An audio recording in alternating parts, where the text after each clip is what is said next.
This is a 4-leaf clover. Okay, fine, it's a 3-leaf clover. Because I've never actually found a 4-leaf clover. Most people watching this haven't either. Maybe we're all just unlucky, but I always thought you could do it if you really tried. So I gave it my best shot in Prospect Park, New York. The world record for a 4-leaf clover collection is 118,791, set by Gabriella of Wisconsin. So they can't be that rare. It's hard to even tell where I've looked and where I haven't. I literally see nothing. 3, 3, 3, 3, 3. Just kidding, psych. Did you see how worried I was? Not at all. This is harder than I thought it would be, honestly. After 2 hours of searching, I found none. But maybe I just hadn't given myself enough time. Oh my gosh. The world record is 451, also by Gabriella. Okay, clearly I was doing something wrong. Here's the thing. By the numbers, 4-leaf clovers should be almost impossible to find. From 2015 to 2018, Dr. Uli and Lydia Sperling conducted a search across How many? 7.3 million clovers in 8 countries. And found that on average, only 1 in 5,040. or 1.98 in 10,000, had 4 leaves. And the median across different clover spots was lower, down to 1.56 per 10,000. meaning most patches fell below this average rate. But even these stats don't tell us what is the actual frequency of 4-leaf clovers in a normal person's life. Truly, how likely are you to ever find one?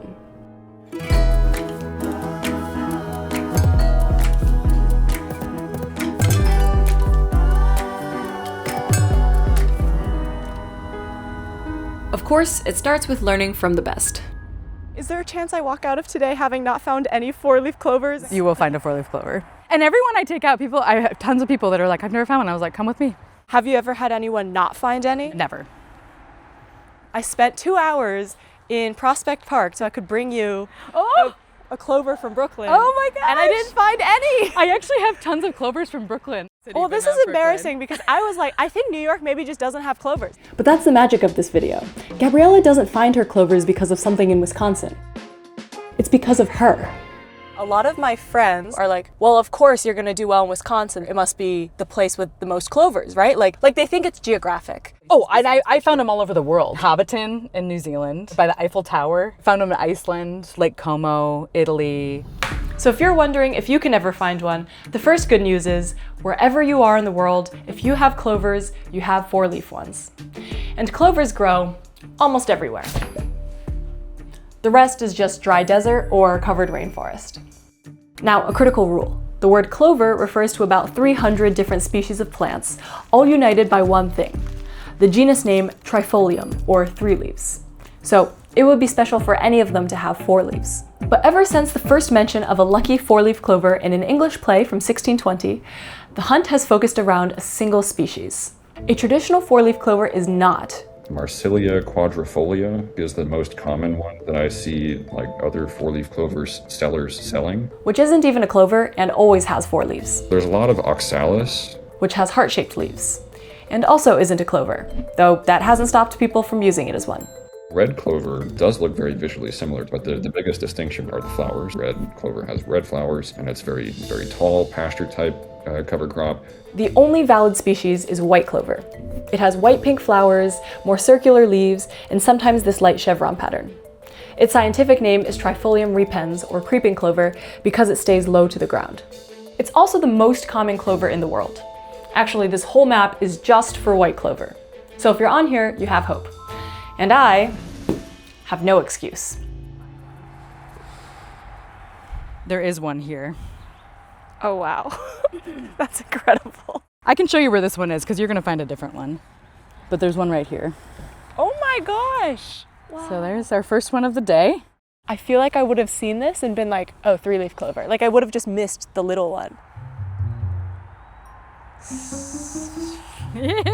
So many. I don't even know what to do or like. Yeah, like how to approach them. Oh, here's another one too. Here's another one. Looks nice, different color. Wow. There's one right here, which is really pretty. And then there's another one right here.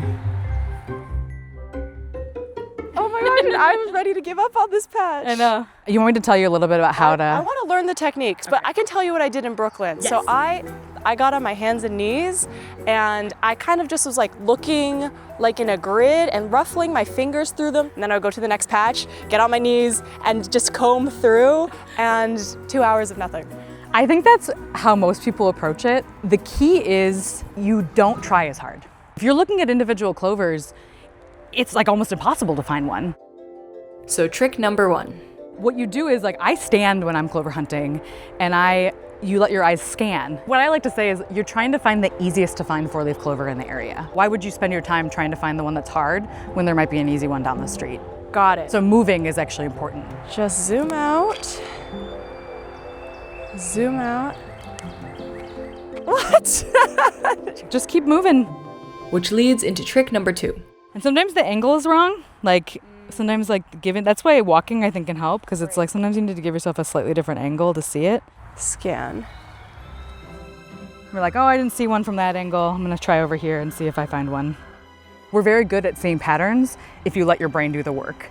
And so what you're trying to do is see the entire picture and not the individual clovers. With practice, this pattern recognition can get insane.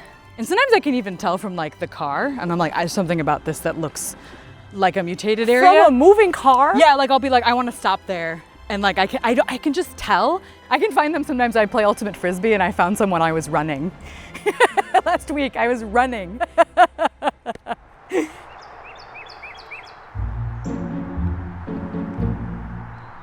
This is I would check this area out. What is making you think that area is good?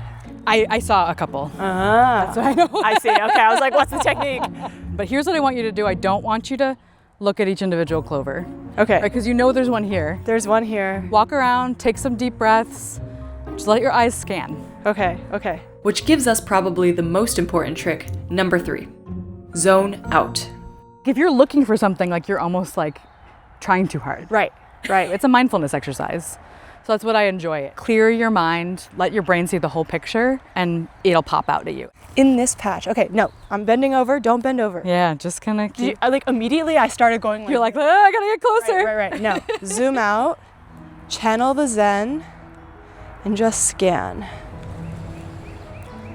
I'm like talking to myself now to distract myself as I'm looking. La-di-da. I am the most casual 4-leaf clover hunter in the world. Is this?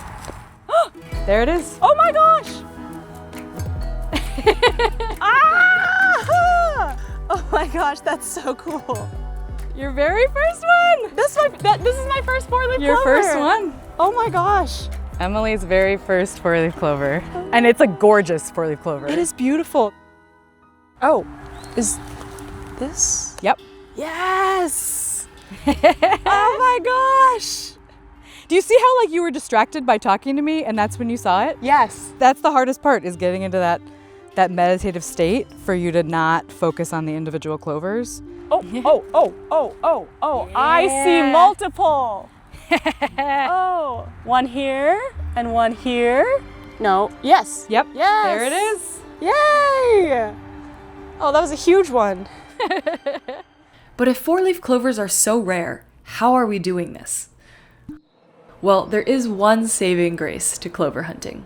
There are literally millions of clovers just on this block. Like there's just so many in a patch. I've had patches that are like this big. Yeah. Where I found 1,000 clovers. 4-leaf clovers, 1,000 4-leaf clovers within them. Within Prospect Park, there were definitely like thousands, if not hundreds of thousands of 4-leaf clovers. Oh, absolutely. And I just missed all of them. You just didn't see enough of them. You're being very kind about this. So maybe 4-leaf clovers are just 1 in 5,000. But the earth simply has so much clover. And it's no coincidence I found them all next to each other. I'm ready to go into the field, Next I up? think. Yeah. This is one of my favorite fields. I've been collecting here for years. So after warming up, we headed straight for Gabriella's super patch.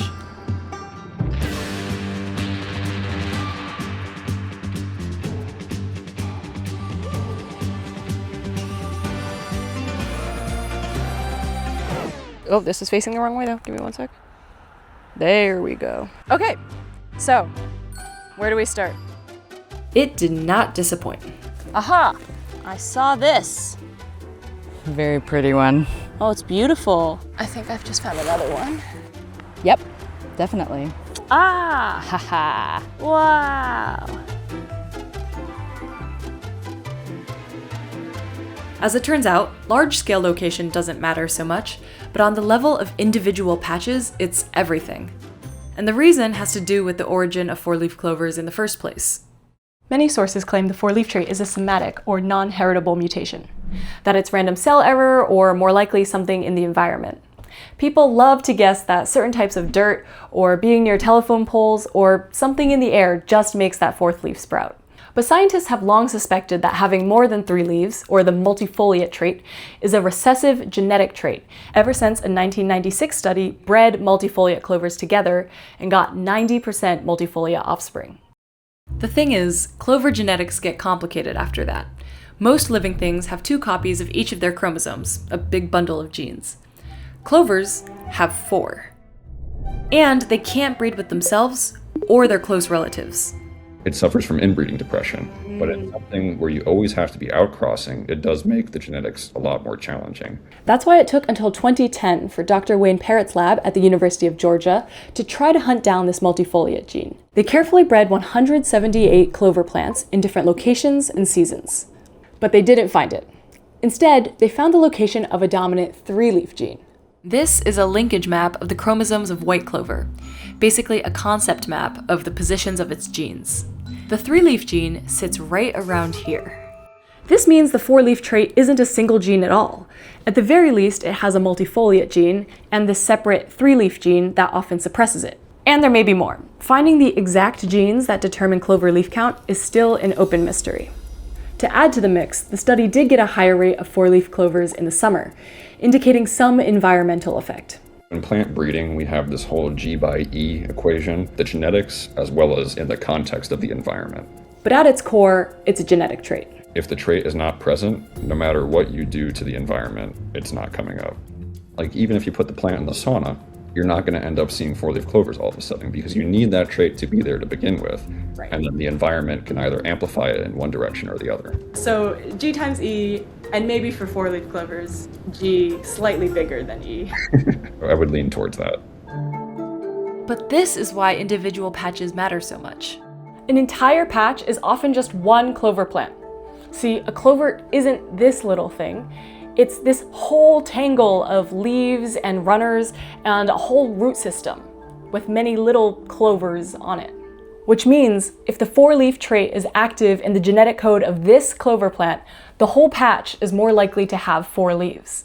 In fact, even the term 4-leaf clover is a misnomer, because a leaf on this plant is actually just the clover itself. These segments on the clover leaf are technically leaflets, so we've been looking for 4 leaflet clovers. We're super fun at parties.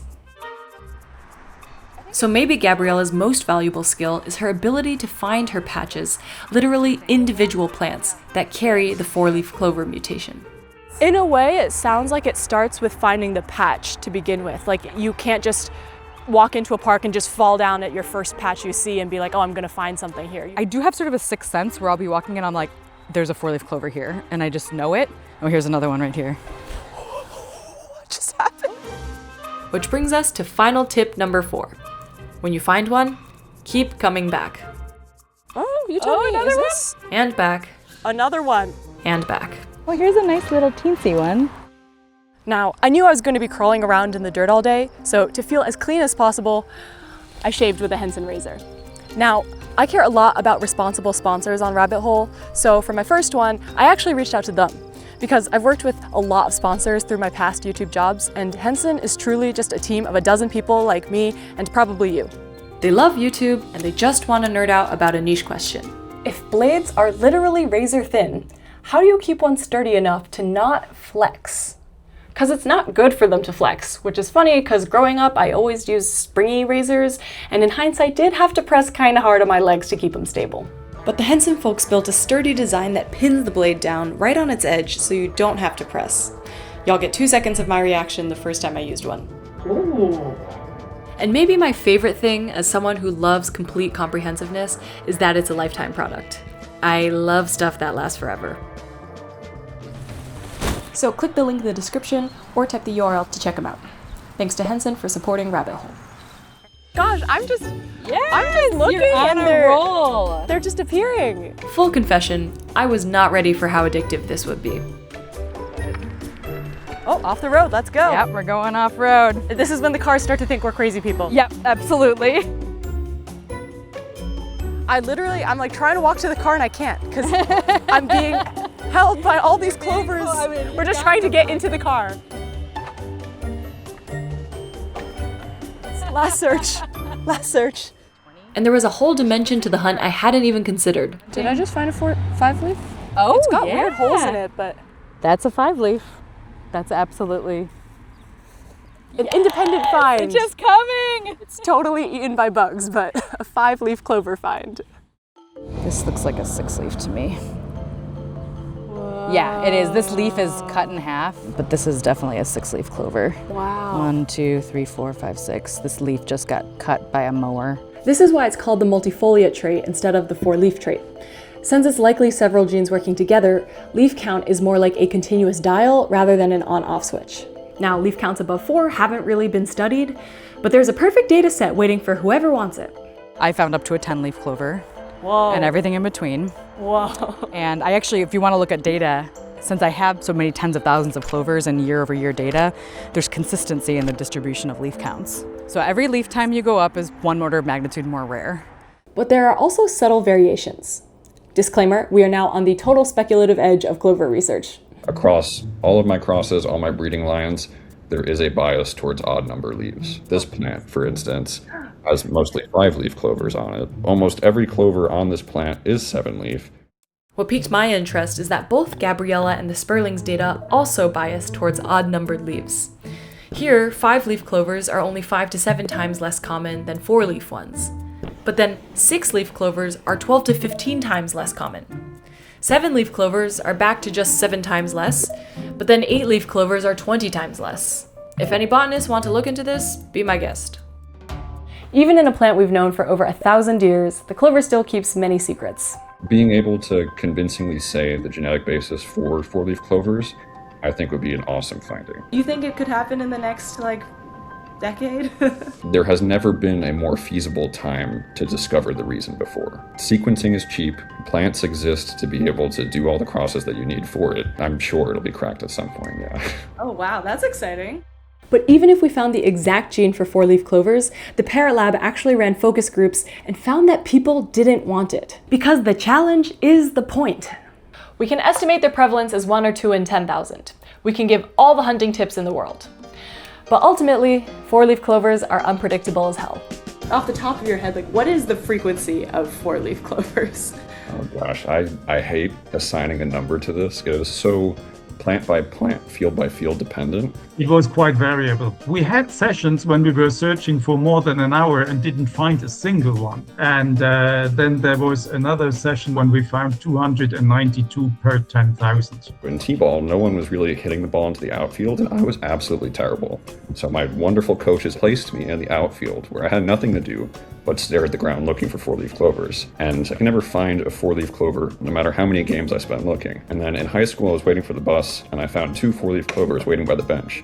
And I was like, whoa, these are actually real. I didn't start finding them until I was a senior in college. Just walking back from class and I spotted one. And I have a flip phone, blurry photo of it still. Which is why it still feels special every time. And it never gets old. I've obviously done it tens of thousands of times and it's never got old. Wow. So. Actually finding these clovers is all about the passion the data could never capture. And once you find those highly mutated patches, sometimes it was just a matter of me trying to visit everything within a week, and I would know the mowing schedule and I'd be like, oh, it's Wednesday, I gotta get to that patch before they mow it. I have been known to step into people's front yards if there's a clover patch, so Do people know at this point? It's oh, it's the clover woman. Yeah, and they're like, wait, are you that person with the records? Yeah, it's me. Nice to meet you. Now I have to confess something. This whole time, Gabriella was helping me by pointing out the best patches to look in. There was a lot. There's at least a couple more right There's a ton more here. I actually only see one more right now. There might be more than that.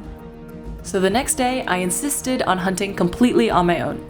But first I had to see one thing for inspiration. This is amazing. Wow, look at all your records. So this is the 4-leaf record. This is page 1132. Yes, a normal number of pages. And then this is the 4-leaf collection record. This is all of them. 118,791. 4-leaf clovers Yeah. are in these 6 binders. Yeah. Yeah. This is rigorous stuff.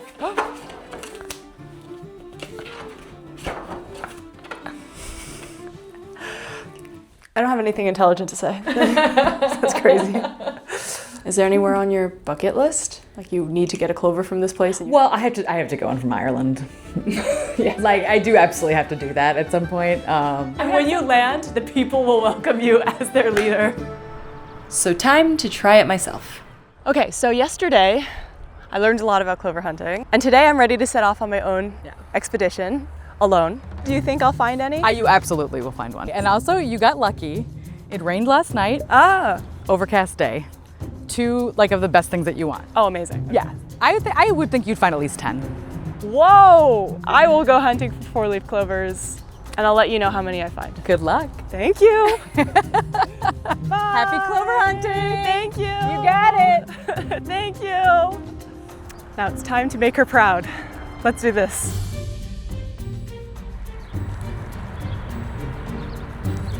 Nope, that was 2 3s.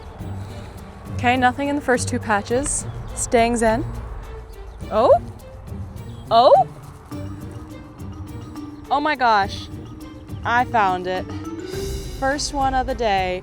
Hang on, there's 2 tangled together here, but I think one of them, oh my gosh. Number 2, baby. No. Nope, nope. False alarm. Wait. Not false alarm, not false alarm. Okay, we're cooking with gas. Hang on, there's a perfect little one right here. I feel like there's one more in here. Oh, oh, ho, ho. Is this, am I misseeing it? No, this is also 4. I'm at 7 and we're 20 minutes in. No, lots of false alarms still. Got another. A 5-leaf. Ah, my first solo 5-leaf. That is so surreal. It's literally the best feeling. Oh my God. Hello. Hey. All right, so I just finished with a grand total of 17. Yes! That's amazing! Congrats! Thank you, thank you. The first whole bit of this parking lot, kind of where we started, I actually found 11 in there. Oh my God! Then it started petering out, so I just decided to keep walking and try the end, and then I just picked up 6 more there. But yeah, one last one for the road. 17. The whole time I was like, thank you to Gabriella Sensei, this is just all for my coach. That's my first time truly coaching someone in such depth. Really? Because I take people out clover hunting, but nobody's ever really wanting the full deep dive into clover hunting. Yeah, give a man a fish, teach a man to fish. Absolutely. I'm so happy to take this back and tell everyone how many that I was able to get on my own. I'll let you know when I'm in New York City, if I'm ever back. Let's go hunting in Prospect Park. Yes, yes, yes. I did eventually return to where it all started. So I learned a lot of technique in Wisconsin. The first thing that I did wrong when I first came out here was I picked one patch. Instead, you should just keep your head on a swivel and just look at all the patches, because when you find a patch with 4-leaf clovers in it, you'll see a bunch. Look, let me see. Hold. 4-leaf clover. Literally as we're walking. This is already so different from yesterday. Yeah, it's a 4-leaf clover. You know, the interesting thing about clover hunting is that it just is sort of mundane. It's everywhere, and it's just walking in the places that you already live. So it's kind of like something magical within your everyday life. You're speaking my language. That is entirely what my whole channel is about. It just became a way to connect. even with people on the sidewalk that are like wanting to help me find whatever I lost. I've had people stop their car, be like, "Are you okay? Do you need help?" And I was like, "That's very kind. Like, I'm good." But If you want to increase your faith in humanity, go on a clover hunt. yes. What would you tell a hopeless four-leaf clover hunter like I used to be? You're gonna find one. That's what I would say. So yes, you can. If you've never found your own four-leaf clover, now is the time. Get outside, get searching, and please share your finds in the comments. In life, you can wait to be lucky, but there's usually a way you can make your own luck.